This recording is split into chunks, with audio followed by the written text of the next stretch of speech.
Bismillahirrahmanirrahim. Alhamdulillahi Rabbil Alameen. Wa salatu wa salam ala Rasulillahi wa ala alihi wa sahbihi ajma'in wa ba'd. This is lesson number 11, and inshallah al-akhir for the explanation of the Ba'iyat Abi Firaas, the poem from Abi Firaas. Inshallah, so we got 4 more lines left, inshallah. So let's get to it, inshallah. So he said, فَكَيْفَ well, first off, just so you, as a reminder, because in the last lesson, he was talking about how he was afraid of, being left and abandoned by his cousin. So, and that's what he's saying. Well, قد كنت أخشى الحجر والشمل جامع وفي كل يوم لفتة وخطاب. And also in another narration, it's a لقية وخطاب, but it's the same meaning, and the same meaning. So now he's going to continue this. So this line right here, this bait, is a continuation of the last one. So he said, فكيف وفيما بيننا ملك قيصر وللبحر حولي زخرة وعباب. So he said, فكيف, فكيف, so how, if I, so going back to the last line where he said, وكنت أخشى الحجر والشمل جامع. He said, now how, I used to fear that being abandoned by you when we were together and we sat every day, we talked every day. He said, فكيف الآن, now what do you think about now? وفيما بيننا ملك القيصر. That the dominion or the realm of Qaisar, which is the Caesar, is between us now. بيننا ملك القيصر. So because he's now imprisoned in Rome, and then of course his cousin is in Al-Halab, which is in the northern part of Syria. So now he's like, what about this now? What about now the situation now? Should I not fear being abandoned now? فكيف وفيما بيننا ملك قيصر. And then he said, وَلِلْبَحْرِ حَوْلِي. Hawli, it means that he's wherever he is imprisoned is surrounded by the sea. And he said, وَلِلْبَحْرِ حَوْلِي زَخْرَةٌ وَعُبَابُ. Zakhra is like the raising of the waters, the tides, like the raising of the waters. زخرة هو ارتفاع ماء البحر. ارتفاع ماء البحر. All right. And the word ubab, it goes back to the ارتفاع الأمواج. So the waves, the moj. The moj is the wave. So zakhratun, it means that the waters they start to surge forth and they become higher. And then ubabu, the waves they become huge and they crash into the place where he's at. So because he's surrounded, it seems as if like he's imprisoned like on a smaller island with a prison, so he can't escape. So basically what he's saying, escape is not even an issue. We have the whole between us now is this whole, the whole room, the whole you could say kingdom or dominion of Qaisar, which is the Caesar. And on top of that, I'm on this place where it's just like the seas are rough and they're surging and the waves are pounding. Says no, like now, what do you think now? You think that I'm not going to be abandoned now? So now he said I'm more fearful of that abandonment now than I was when I was with you, when I was sitting there in the palace with you. So this is what he's saying. فَكَيْفَ وَفِيمَا بَيْنَنَا مُلْكُ قَيْصَرٍ وَلِلْبَحْرِ حَوْلِ زَخْرَةٌ وَعُبَابُ. So in the next line he said, أَمِنْ بَعْدِ بَذَلَ النَّفْسِ فِيمَا تُرِيدُهُ أُثَابُ بِمُرِّ الْعَطْبِ حِينَ أُثَابُ. So he said here, أَمِنْ بَعْدِ بَذَلَ النَّفْسِ. And this is that he gave up his whole self, obviously fighting, and this line is going to show you the reality of where a person ends up when he does something for other than Allah subhanahu wa ta'ala. He's not doing this because he's sitting there telling his cousin, "Amin ba'di badal nafsi fima turiduhu." I gave my life, I sacrificed my life for what you wanted. Because it was his cousin that went to war with Rome, and when his cousin went to war with the Romans, he said, and I sacrificed my life by fighting with your army, fighting in your army against the Romans, to the point where I got captured. So he said, "Amin ba'd badal nafsi fima turiduhu, uthabu bimurr al-atabi." He said, now, my reward from you is that I have to taste the bitterness of your reproach and your abandonment, hina uthabu, whenever I get rewarded, this is my reward. So after all the sacrifice that I've done for you, and now this is the reward that I have from you. Uthabu bimur al-atabi hina uthabu.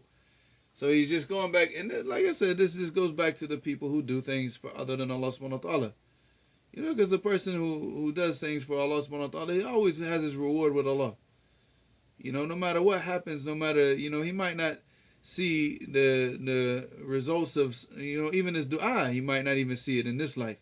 But he'll always have a reward. Whenever he puts his trust in Allah subhanahu wa ta'ala, and and does things and seeking the pleasure of Allah, everything that he does from his worship and everything, if he sacrifices himself, he sacrifices himself for Allah subhanahu wa ta'ala, for his religion, for his obedience to Allah subhanahu wa ta'ala, not to another person. And this is now, and of course he's just calling on him to get him to free him. So this just goes to show you the state of people when they fall into this of relying on people. Because the people, Allah musta'an, they might have mercy on you, they might not have mercy on you. Allah subhanahu wa ta'ala always has mercy with you. He's a Rahman Rahim. So he's the one that you should put your trust in. And this goes back to the hadith of Umar radiallahu anhu, in which he says, سمعت رسول الله صلى الله عليه وسلم يقول لو أنكم تتوكلون على الله حق توكله لرزقكم كما يرزق الطير تغدو خماصا وتروح بطانا. And this hadith is in Sunan al-Tirmidhi. Umar said that he heard the Messenger of Allah sallallahu alaihi wasallam say, he said that, لو أنكم تتوكلون, if only you put your trust in Allah subhanahu wa ta'ala حق توكله, in the way that he deserved to have to be trusted, in the way that he's deserving for you to put your trust in him. It means your complete trust. لرزقكم كما يرزق الطير, he'll provide for you just like he provides for the birds.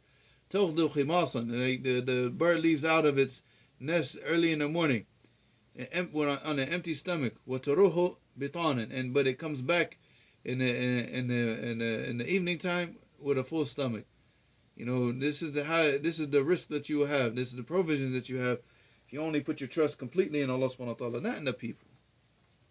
And even when you seek assistance, you seek that assistance with Allah subhanahu wa ta'ala. Not complaining to the people. And that came in the hadith of Ibn Abbas radiallahu anhuma, the hadith of Mashhur. He said, Ya ghulam, inni u'allimuka kalimat. He said, oh young boy, I'll teach you a few words. He said, ihfad Allah yahfaduk. If you protect the boundaries that Allah subhanahu wa ta'ala has set by obeying His commands and staying away from His prohibitions, yahfaduk, He'll protect you and He'll preserve you.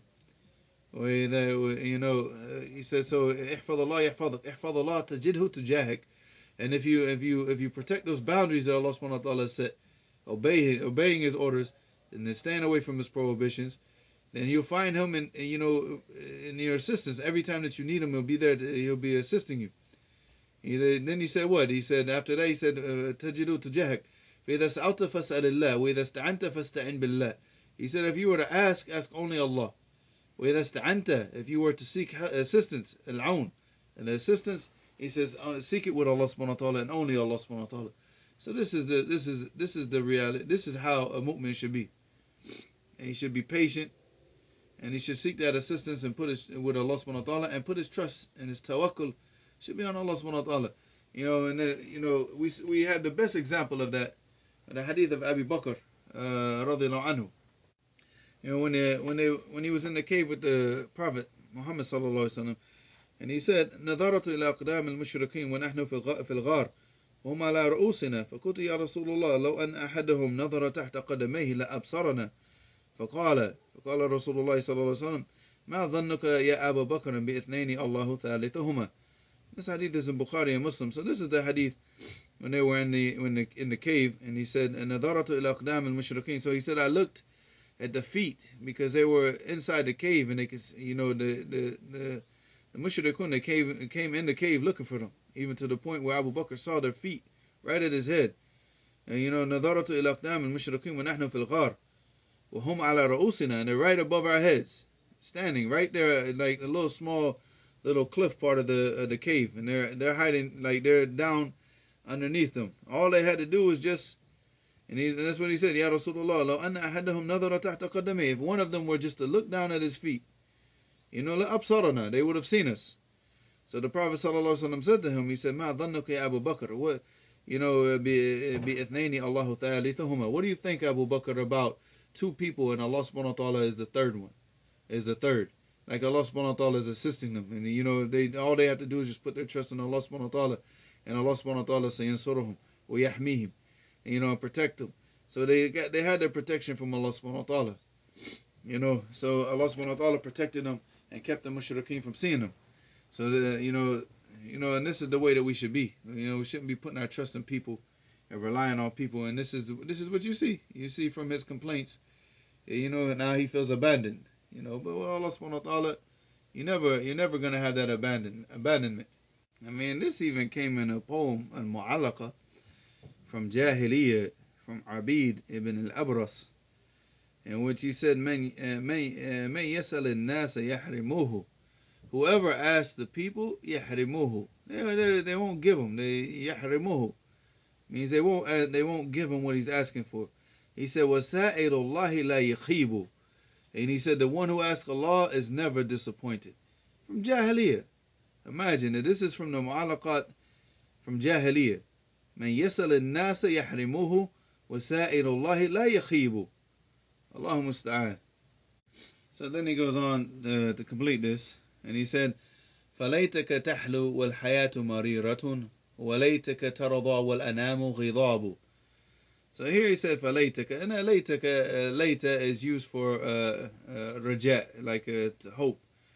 He said if would only like if only you would ya laytaka fa'alta kada, if only you had done this, so it has that type of meaning. He said falaytaka tahlu, would only that you were like sweet in your mannerisms and you're dealing with me. Wal hayatu mariratun. So he said, I could deal with the bitterness of life if only you would act in a sweeter manner, So, because here he's comparing between what? Sweet and bitter, because those are the two, I guess you could say, antonyms, they're the antithesis of sweetness is bitterness. So he said, basically like, laytaka tahlu wal hayatu marira. So I don't care. I'll accept the bitterness of life, but I'm not going to accept the bitterness from you. So as long as you are, sweet in your ways and manners and your dealings with me, then I'll be patient with all the bitterness of life. He said, وَلَيْتَكَ تَرَضَى وَالْأَنَامُ غِضَابُ. And he said, that you were satisfied, that you were, pleased and satisfied. And all the other people in the world were just angry. Because he's saying, I don't really care about what the other people. And my concern is not them. My concern is you. Only you. He said, وَلَيْتَكَ تَرَضَى وَالْأَنَامُ غِضَابُ. Ghidab, it means they're full of anger. Alright, so فَلَيْتَكَ تَحْلُو وَالْحَيَاةُ مَرِيرَةٌ وَلَيْتَكَ تَرَضَى وَالْأَنَامُ غِضَابُ. So like, if only that you were sweet when the life is bitter, because I can be patient with that. And if only that you were pleased, and I'll be patient with all the other people being angry. So I don't care. I don't care about the other people being angry as long as you're satisfied and you're pleased with the situation. And then he said, وَلَيْتَ الَّذِي بَيْنِي وَبَيْنَكَ عَامِرٌ وَبَيْنِي وَبَيْنَ الْعَالَمِينَ خِرَابُ. Sorry, خَرَابُ. So he said, وَلَيْتَ الَّذِي بَيْنِي وَبَيْنَكَ عَامِرٌ وَبَيْنِي وَبَيْنَ الْعَالَمِينَ خَرَابُ. So he said, and if only, and with that, that which is between us, الَّذِي بَيْنِي وَبَيْنَكَ عَامِرٌ. It flourishes and it lives and it goes on and continues. So he's talking about the love that they have. I mean, obviously this is family love and brotherly love, not the type of love that you almost not people are talking about on social media today. We're not talking about that type of, but he's talking about like that brotherly love. Like if only that it would flourish. وَلَيْتَ الَّذِي بَيْنِي وَبَيْنَكَ عَامِرٌ وَبَيْنِي وَبَيْنَ الْعَالَمِينَ خَرَابُ. He said, I can be patient, as long as what's between us, it continues to flourish. He said, وَبَيْنِي وَبَيْنَ الْعَالَمِينَ خَرَابُ. He said, it could be destroyed, like kharab, desolate, nothing, no substance to it. completely destroyed. Every connection that I have with the rest of mankind could be destroyed, but the thing, like what we have between each other, it continues to flourish.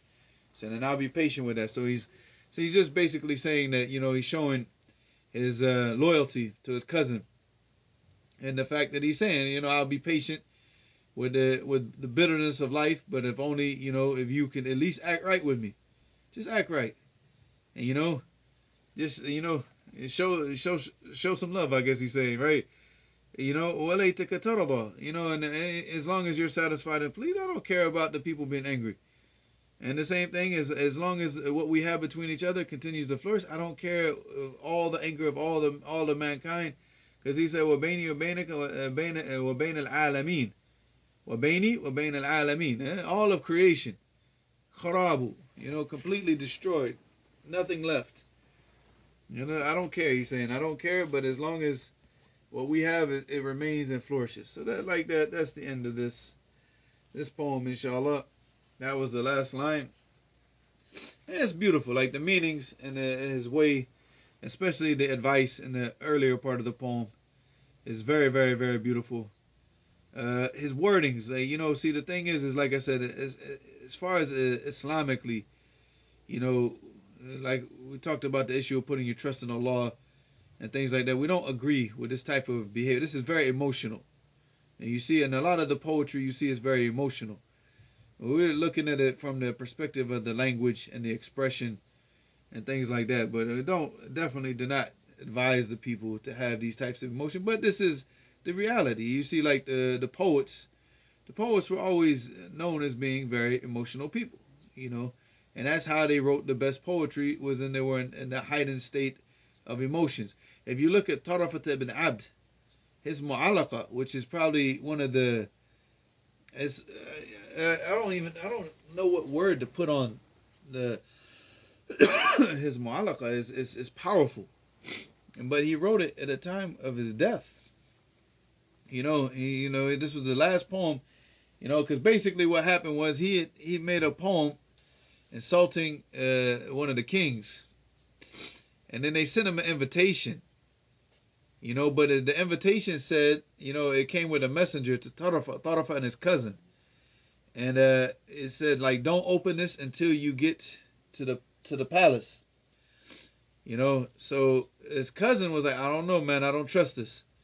So his cousin opened it, and it said, uqtulhu, like, kill him. So this was an order to the guards to kill him as soon as he arrived.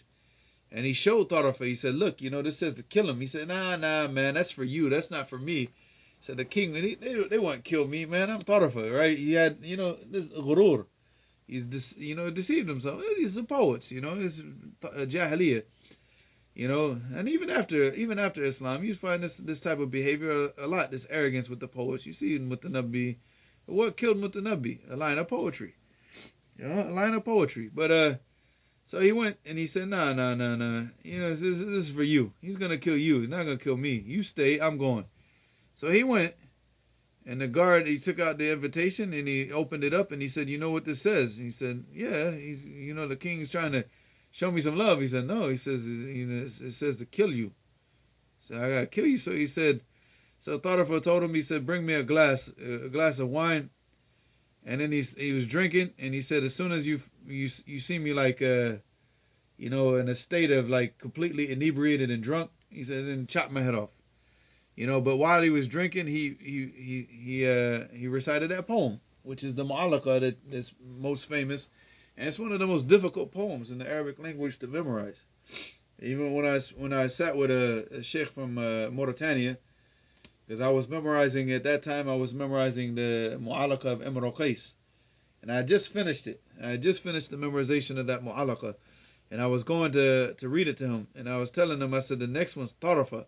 I said, but man, Tarafa's very difficult. And he told me, he said, yeah, we don't memorize Tarafa in the beginning. We memorize Tarafa, we memorize it even though it's the second Mu'alaqa in all the books, you always see the Tarafa is the second one. He said, we don't memorize it in the second one, we memorize it as the last one. He said, we memorize that at the very end because of how difficult it is. He said, even with us, it's very, very difficult. So he said, yeah, just skip it and go to Zuhair. Because Zuhair is a lot easier. You know, like the Mu'allaka of Imr Qais and the Mu'allaka of Zuhair, these are a lot easier. And inshallah, one of these two, inshallah, will be the next one. The next one, I'm trying to figure out which one I'm gonna do, because I need to revise. I need to revise Imr Qais's Mu'allaka, but at the same time, I need to finish memorizing Zuhair's. So I might go ahead and do the Mu'allaka of Imr Qais next. And then inshallah after that then do Zuhair's, because the Mu'allaka of Imr Qais, this is like everybody, everybody who starts to study the Arabic language, even the kids, the children in Mauritania, they memorize this poem. So a lot of the people from Mauritania, if you were to ask them, like you're talking about the shuyukh, the ulama from amongst them, if you were to ask him like when he memorized the Mu'allaka Imr Qais, he probably couldn't even remember. Couldn't tell you, but the other ones he could tell you because he had to focus on it to memorize it. But the Mu'allaka of Imr Qais, he probably couldn't even tell you because he memorized it as a child. So as, in his early days when he's, probably why he's even memorizing the Quran. Because they'll memorize poetry with the Quran.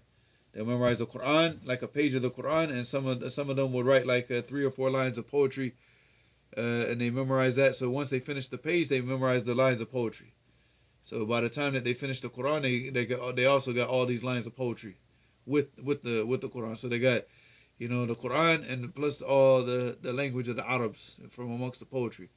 So with Imr Qais was always like the early one, one of the earliest ones that they memorized. Lamiyat al-Ajam, Lamiyat al-Arab, and the Mu'allaka of Imr Qais. So inshallah I'll probably do that next.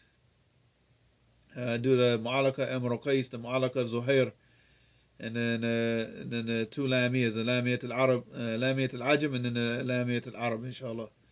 بإذن الله تعالى. وإلى هنا سبحانك اللهم وبحمدك أشهد أن لا إله إلا أنت أستغفرك وأتوب إليك.